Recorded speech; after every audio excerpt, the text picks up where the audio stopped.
역시 모닝커피는 전주역 화실이 좋은 것 같아요. 지금 물이 다 끓었는데요.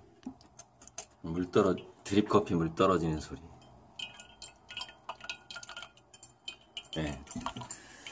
11월 1일 날 대학 때 친하게 지냈던 건축학과 후배가 이제 놀러로 와요. 그 친구가 이제 대학원 떨어지고 바로 SK 입사해가지고 이렇게 돌아다니다가 지금 SK 금융 쪽에서 일하고 있거든요. 그러니까 SK의 돈을 맡고 있는 거죠.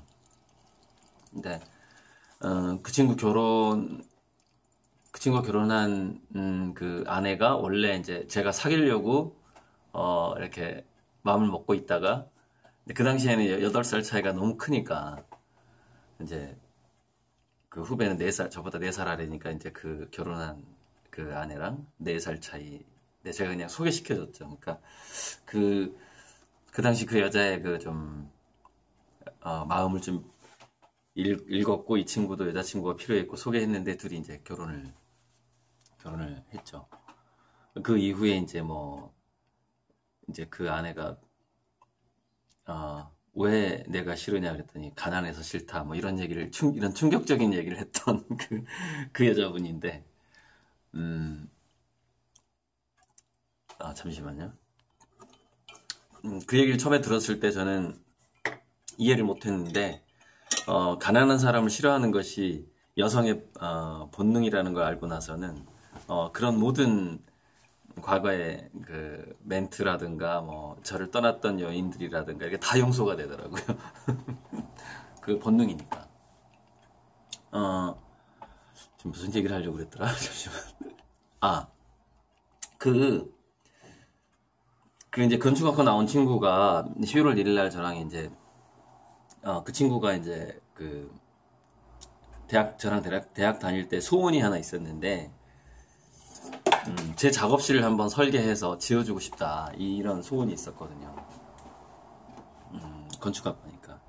그 친구도 가난하고 또 저랑 공통점이 저는 이제 유복자로 태어났지만 걔는 아버지가 초등학교 때인가 중학교 때인가 일찍 돌아가시고 이제 호르몬이 밑에서 이렇게 공부를 했던 애인데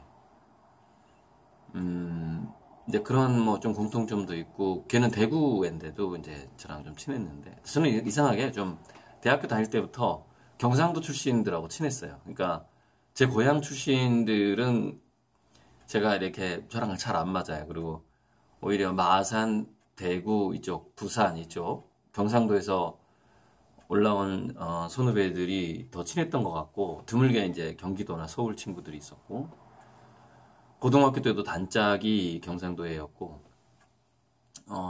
지금도 가깝게 지내는 친구들이 좀 경상도가 훨씬 비율이 높은데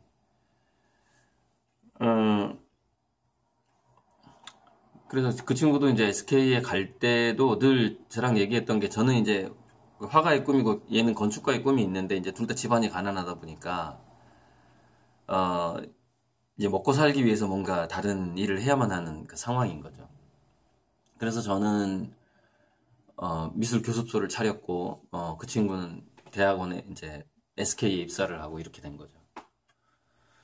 근데 저는 교습소가 너무 지루해가지고 1년 반인가 하고 그러니까 매일매일 이렇게 반복되는 일상을 도저히 못 하겠더라고요. 그래서 그때 이제 이렇게 개인 과외로 돌렸다가 그 다음에는 이제 노동을 하게 됐죠. 개인 과외도 못 하겠는 거예요. 이제 도저히 그게 아무튼 차라리 뭐냐면은 영어 과외라든가 미술 과외를 하는 것은 계속 반복되거든요. 애가 바뀔 때마다 반복되는데 오히려 집 짓는 일은 집 짓는 장소가 달라지고 크기라든가 재료가 달라지고 현장이 달라지고 하니까 더 덜 지루한 거예요. 오히려 이 과외보다 노동하는 게 물론 이제 그건 제가 이 체력이 받쳐주니까 되는 건데 제가 그 건축 노동할 때는 일 시키는 사람이 저한테 먼저 쉬라고 했지 제가 먼저 쉰다고 얘기해 본 적이 없어요. 아예 한 번도 없을 겁니다.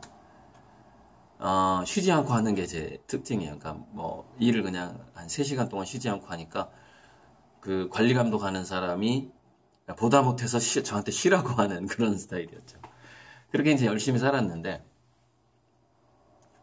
이 친구가 그 건축학과 친구가 이제 내려오기로 하면 약속을 잡으면서 전화 통화를 하는데 자기가 건강에 관한 굉장한 책을 읽고 있다는 거예요. 굉장한 전문 서적인데 이제 내려와서 더 자세히 얘기를 할 건데 근데 나는 걔가 그런 거를 걔도 이제 열심히 이공계니까 저보다는 뭐 과학을 더 잘했던 친구니까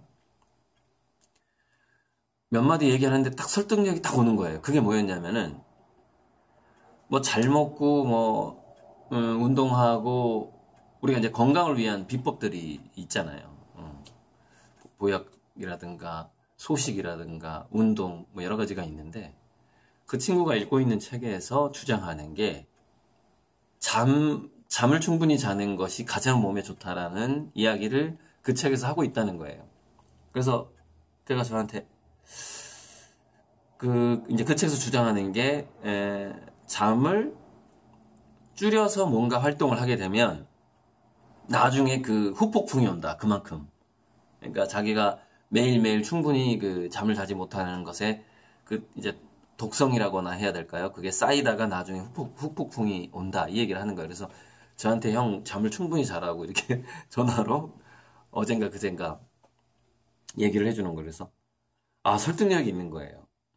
그래서 제가 예전에 그림 그리는 시간을 굉장히 빡빡하게 하루에 막 18시간 뭐 이렇게 잡았었는데 이게 한 3시간 정도 줄여야 될 것 같아요. 15시간 정도 이렇게.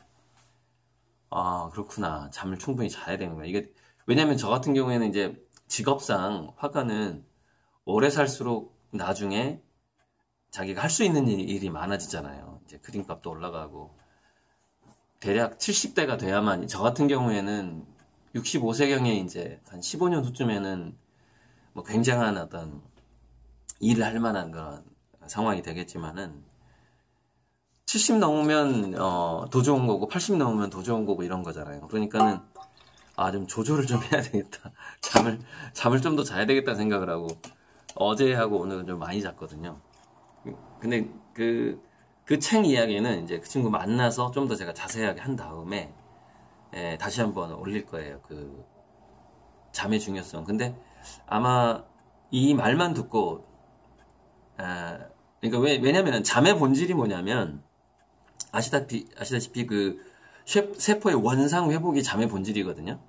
이제 두뇌 쪽에서는 잠을 자면서 그 전날 내가 쓸데없는 일, 쓸데없는 공부, 쓸데있는 공부를 구분하는 것을 두뇌가 한다고 하잖아요. 그러니까 뭘 더 기억에 저장할지, 깊이 저장할지, 아니면 날려버릴지 이걸 두뇌가 알아서 한다고 하잖아요. 우리 영혼과 잠재의식이 알아서 하겠죠. 그러니까 잠의 본질은 일종의 정비소란 말이죠. 이 몸을 다시 젊게 만들어주는 젊음의 샘물 같은 거죠. 우리가 현실에서 만날 수 없는 다시 젊어지는 샘물이 있다. 라고 쳤을 때 그것은 잠에 빠져드는 것이 그 샘 속으로 들어가는 것인 거죠. 아주 현실적으로는. 그러니까 그 정도의 사전 지식은 제가 알고 있었기 때문에 그 친구가 잠을 줄여가면서 뭔가를 하는 거를 나중에 나쁘게 그것을 다시 되돌아온다. 그것이 그 얘기를 딱 했을 때 이해가 가는 거예요. 그래서 잠 시간 좀 더 늘려야 되겠다. 이제 그 생각을 하게 된 거죠. 제가 이제 그 지식당뇨병하고 교육당뇨병 얘기를 이전 영상에서 했는데 이제 뭐 최희석 씨라든가 싱싱이라든가 각종 유튜브 중에서 아주 막 빠져드는 그런 유튜버들이 있어요. 크리에이터들이. 근데 거기서 제가 이제 충분히 말을 못한 게 뭐냐면은 이 우주가 평행우주이기 때문에 평행우주에는 모든 원리가 인정받는 우주가 있다 이렇게 얘기를 해요. 그래서 제가 지식을 나름대로 상당히 이렇게 다양하게 깊이 들어가 본 사람이잖아요. 그러면은 그리고 학자들 모임에도 세미나를 많이 해봤잖아요. 그럼 특성이 뭐냐면은 각자 가설이 달라요. 그리고 각자 거의 100% 믿어요. 그거를 가설. 그러니까 제가 지식 당뇨병의 그 위험성을 제가 얘기하는 건데 인간의 상상력은 신으로부터 왔기 때문에 무한대. 그런데 이 우주가 그 인간의 무한대 상상력을 확증 편향 정도가 아니라 그 자기만의 진리 체계를 만들 정도로 하게 되고요. 그리고 그게 이제 가장 많이 드러나는 데가 이제 그 종교 집단인데 인간이 신성을 갖고 있기 때문에 그 사람이 믿는 신이 누구든 종파가 무엇이든 간에 깊이 믿으면 그냥 기적이 일어나 버려요. 그래서 이제 혹세무민이 어떻게 일어나냐면은 혹세무민은 그냥 플라시보 효과만으로도 일어나요. 플라시보 효과가 거의 뭐 50% 이상 치료 효과가 있기 때문에 어떤 교주가 깊게 빠져들게 한 다음에 넌 나을 거다 하면 진짜 낫는 거예요. 그게 그냥 뭐 50% 이상 70%까지 나와버려요. 그것만으로도 그 사람을 신격화하는 신도가 늘어나게 됩니다. 그 플라시보 효과만으로도. 그런데 그 플라시보 효과에다가 플러스 알파가 들어가요. 무슨 얘기냐면 그 사람이 그러니까 사기꾼도 정말 자기가 믿는 사기꾼이 아주 강력한 사기꾼이거든요. 사기꾼 종류 중에 이런 종류가 있어요. 자기가 무슨 뭐 일제시대 때 뭐 대단한 부를 가진 사람이 남겨오던 무슨 채권이 있는데 어디 뭐 스위스 은행에 넣어놨는데 내가 그것을 꺼내 오려면 돈이 얼마 들고 이런 사기꾼들이 있는데 또는 뭐 금괴를 어디다 묻어놨는데 이런 사람도 있고 예전에 그 보물선도 사기로 드러나고 막 그랬죠. 그런데 그걸 이 사람이 정말 믿어요. 정말 믿으면은 그 믿음의 그 주파수에 이게 동조가 돼버리는 거예요. 그래가지고 끝까지 믿게 돼요. 끝까지 그 금괴를 찾을 때까지 정말 스위스 은행에서 그 채권인가 뭔가를 가져올 때까지 국채인가 뭔가 아무튼 막 끝까지 따라가요. 뭐 10년 그냥 이렇게 이제 광신도죠. 광신도 거의 광신도가 되는 거죠. 그러니까 정말 뭔가를 믿었을 때 그 사람이 더 위험한 거예요. 어찌 보면은 더 위험한 거예요. 그러니까 제가 그게 지식당뇨병이 심화되면 그렇게 돼요. 현실하고 맞든 안 맞든 간에 완벽하게 그걸 믿어요. 자기 머릿속에서는 시나리오가 완벽하거든. 그럼 이제 그걸 따르는 사람들이 생기기 시작해요. 믿으니까. 이제 교주가 되고 신도가 되고 이렇게. 그러니까 교육계에서도 학문계에서도 교주와 신도가 있어요. 종교에만 있는 게 아니고 과학계에도 있는데 심지어 과학계에도 교주와 신도가 있는데 이 과학 발전에 있어서 그 잘못된 과학자들의 그들이 이제 교주죠. 잘못된 과학자들 따르는 무수한 사람들 때문에 진짜 과학이 얼마나 핍박을 받으면서 성장을 합니까? 이제 대표적으로 우리가 알고 있는 사람들이 이제 갈릴레오죠, 그죠? 그다음에 우리 그 광학의 역사 제가 가끔 말씀드리지만은 아니 과학적인 원리를 얘기하는데 감옥에 가야 되는 거예요. 그냥 원리만 얘기하는데 감옥 가는 거예요. 그 의사가 손을 씻어야지 그 병원 내 감염이 안 일어난다고 얘기하고 감옥 갔어요, 그 사람. 의사 간호사가 손을 잘 씻어야 된다 이 말하고 감옥을 가는 거예요. 추방당하는 거예요. 그러니까 지식당뇨병하고 이 교주화는 늘상으로 일어나요. 그게 왜냐면 인간이 신성을 가지고 있기 때문에 그렇습니다. 그러니까 제가 그런데 이제 그 교주화 되어 있는 그 분들에게 배울 점들이 또 많아요. 배울 점들이. 우리가 이제 그걸 거쳐가야 되는 거예요. 그 스승들한테 이렇게 뽑아 먹을 게 또 있어. 이렇게 영양가가 있는 게 있는 거죠. 왜? 믿음이 강한 만큼 열정이 있잖아요. 그러니까 밭을 깊게 간단 말이죠. 그래서 그 깊게 가는 데서 감자가 나와, 감자가. 예. 그래서 그 엉터리가 70%인데 그 70% 속에 숨어 있는 20, 30%가 완전히 알맹이야. 감자야. 딱 건지는 거죠. 그러니까 그런 식으로 살면 그거는 이제 지식당뇨병이 아닌 거죠. 아무튼 그런 이야기를 이 전 영상에서 하고 싶었었는데 이게 좀 그때 이제 맥주도 한 두세 잔 들어간 상황이었고 이렇게 그러니까 뭐냐면은 이제 술 기운이 들어가면 좀 더 감정적이 되잖아요. 감정적이. 그래서 좀 또 막 비판적이 되고 좀 이렇게 두루뭉실하게 얘기를 해야 되는데 그게 잘 안 되는. 그래서 취중 진담이 있는 거죠. 그래서 저는 이제 그 최희석 씨라든가 그 최희석 씨를 보면서 그 부모의 입장을 생각해 본 거예요. 서울대까지 보내놨는데 제 주변에 서울대 나와서 폐인처럼 사는 최희석 씨가 폐인처럼 산다는 얘기가 아니에요. 그 의미 있게 살고 있지만 경제 활동은 거의 안 하고 있죠. 그런데 경제 활동도 안 하면서 의미 없게 살면서 구걸하면서 사는 사람들이 있어요. 서울대 출신 중에. 그러니까 저도 이제 그런 선배들한테 돈을 여러 번 줘본 적이 있어요. 심지어 제 차를 담보로 맡겨가지고 돈을 빌려준 적도 있지만, 갚는 건 굉장히 힘들죠. 그런데 그런 서울대 선배들을 보면은 뭐에 빠져 있냐면은 또 이제 그쪽은 사업 쪽인데, 그 뭔가가 투자하면 잘 될 거다. 마치 주식에 빠져 있는 것처럼 뭐 이게 대박이다 이런 거에 좀 빠져 있는 선배들이 또 꽤 있더라고요. 그럼 그게 잘 안 되면은 후배들한테 돈을 빌리는 거예요. 그러니까 이제 전반적으로 제가 이제 그런 어떤 그런 이제 특히 제가 이제 염두에 둔 사람들은 전부 다 서울대 출신이에요. 그러니까 전부 서울대 출신인데 왜 저렇게 살까라는 생각을 저도 이제 우리 어머니하고 주변 사람들이 우리 형제들이 저를 그렇게 비난을 했었죠. 너 왜 그렇게 사니 이러면서. 그런데 저는 전부터 얘기했죠. 나는 화가다. 화가는 빨리면 40대, 정상적인 게 50대에 성공하는 게 화가다. 이제 이렇게 얘기를 하죠. 근데 이제 일찍 성공한 사람들이 또 있기 때문에 이제 또 그 일찍 성공한 사람하고 또 비교를 하는 거예요. 그래서 이제 저도 그렇게 이제 그 썩어 빠진 놈, 그러니까 공부만 많이 했지 쓸모없는 놈 이런 식의 얘기를 저도 들었단 말이에요. 근데 정말 50, 60, 70이 되도록 그렇게 사는 서울대 출신들이 있다니까요. 지금 뭐 근데 남한테 피해를 안 주면 되는데, 그러니까 최희석 씨 같은 경우에는 사실 좀 피해를 주시는 분은 아니거든요. 이익만 주고 있잖아요. 혼자서 산속에서. 근데 막 돈 꾸러 다니는 사람도 있어요. 이렇게 구걸하면서 다니는 사람들 막 피해를 주는 거예요. 근데 그러면서 그 사람들이 맨 처음에 하는 말이 있어요. 내가 너한테 처음으로 돈 빌려달라고 하는 거잖아. 이러는 거예요. 그거 맞거든. 물론 나는 그 형한테 3번 정도 돈을 이제 빌려주고 한 번은 돌려받고 2번은 못 받고 이랬는데, 아무튼 뭐 대단한 걸 얘기하면서 돈 빌리러 다니는 사람들이 많아요.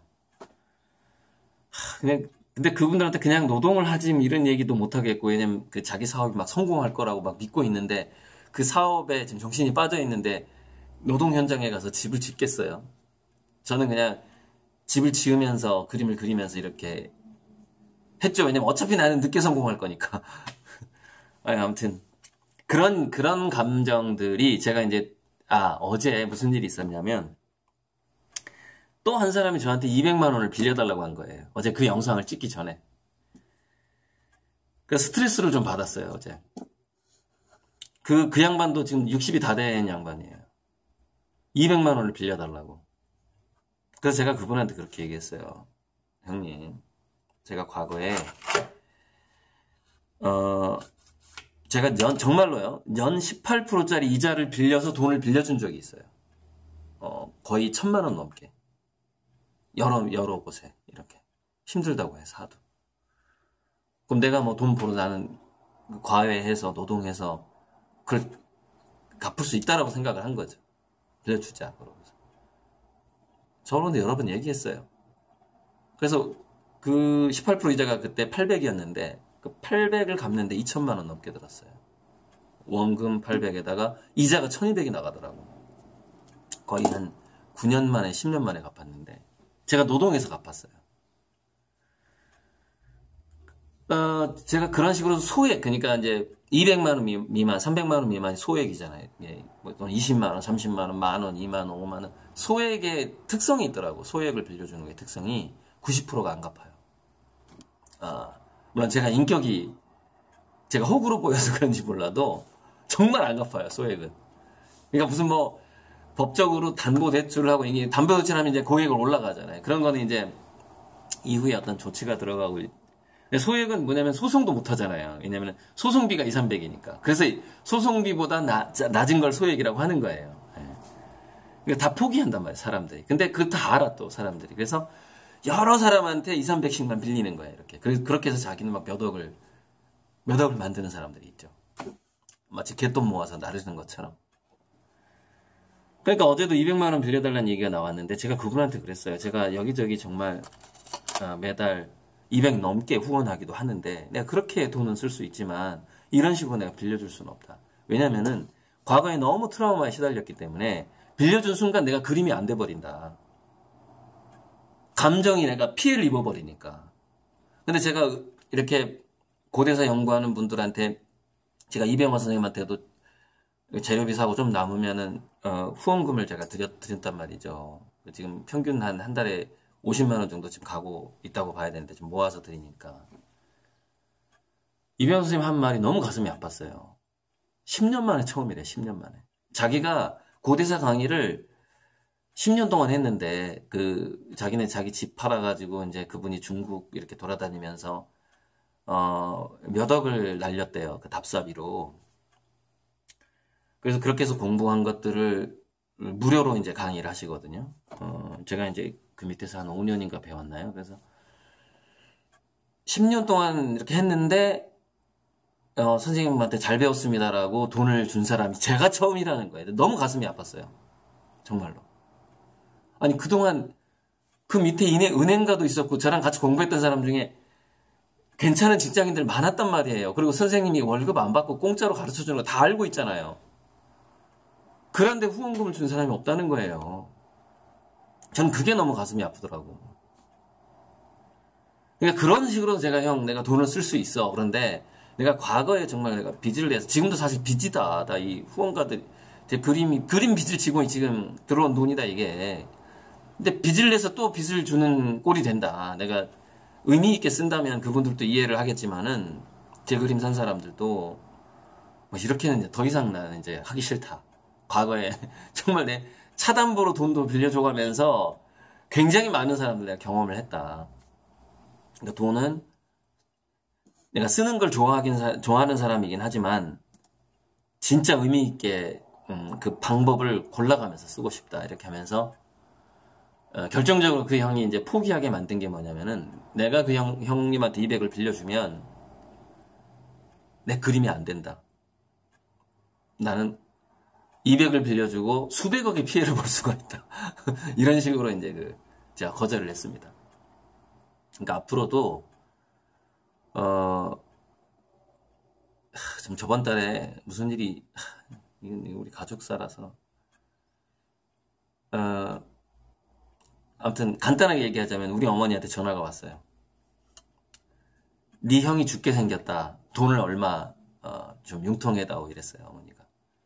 그래서 제가 뭐라 그랬는지 알아요? 죽게 내버려 두세요 그랬어요. 저는 친히 형제한테도 안 줍니다. 그리고 집사람한테도 안 줘요. 의미 없게 절대 안 쓰기로 했어요. 마음을 먹었어요. 그러니까 저한테 그러니까 예를 들어서 어디 뭔가 후원이 필요하다 이런 얘기는 접수가 되는데 돈을 빌려달라는 얘기는 저는 집사람도 형제도 부모도 절대 안 줍니다. 지금부터. 지금부터가 아니라 얼마 전부터. 지금 그림 빚이 진 이후부터 그건 안 돼요. 공금이니까. 네, 이상입니다.